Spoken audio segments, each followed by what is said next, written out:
An unregenerate mind can read the Bible all day and all night for the rest of their life and never have the spirit of revelation.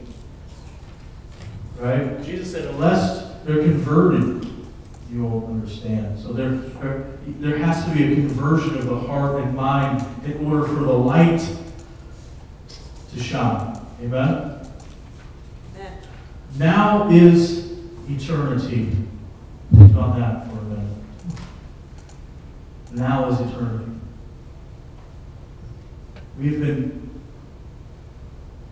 People ask, when did time begin? Did time begin the moment God created the earth and the sun and the formation, and then they were put in their orbits? And is that when time began? Because then there was 24-hour periods and days. Or did time begin with when Adam sinned and was exiled from the garden? Right? You ever think about those things? Or am I the only one?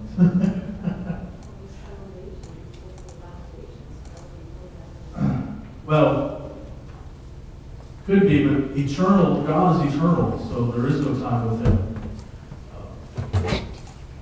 I would say that time only exists because we have a countdown. The moment we're born, death is into the world. I would say death. Time began when death entered. I say that because there's an end. When God creates things, there's no end in sight. Even Lucifer and the angels, there's no end for them. There's an eternal hellfire. But even them, they're eternal beings. There is no death for them. You and I, there's no death for us. Annihilation is out of the question. I mean, when I say we die, your soul will never die, right? Your soul can be apart from God and lost eternally into hell, but your soul is the eternal creation of God, breathed out of the mouth of God, and because of that, it will live forever. So time is only a fleshly thing because there's a countdown on us. The moment we're born, there's a countdown. Yeah. I always kind of assumed that eternity started for me when I became a Christian. It may have started for you there, but I would even go further, though, that you existed before the foundations of the world in God, and that your soul existed in Him. There is, thank you, that was scripture. Yeah, when flesh emerged, wrapped around your soul, maybe. So, pre-creation eternity. Here's where we're going to get some good stuff. Foundation of all biblical historical revelation.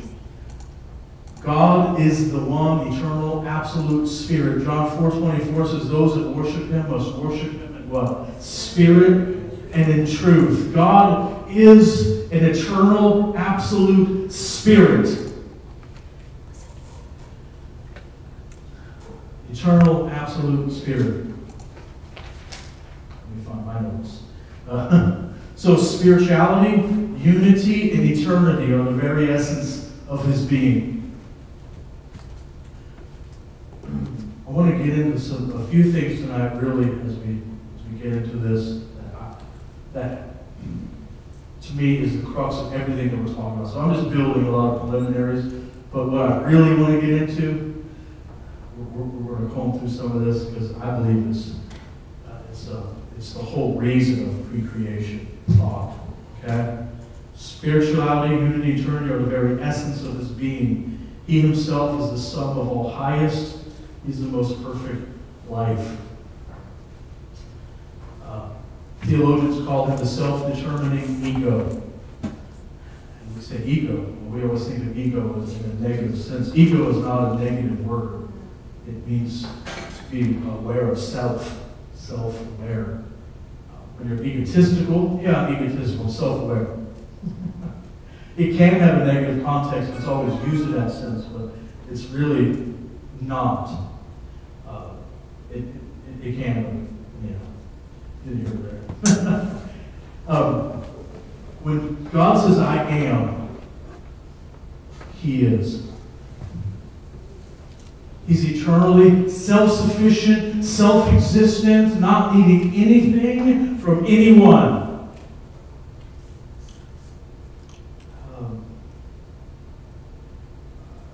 If I say this, I'm going to get ahead of myself. But let me just say it because here's where we're at.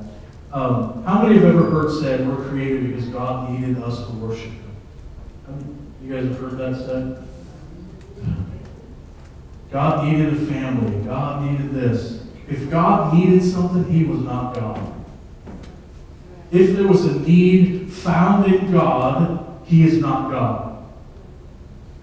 Period.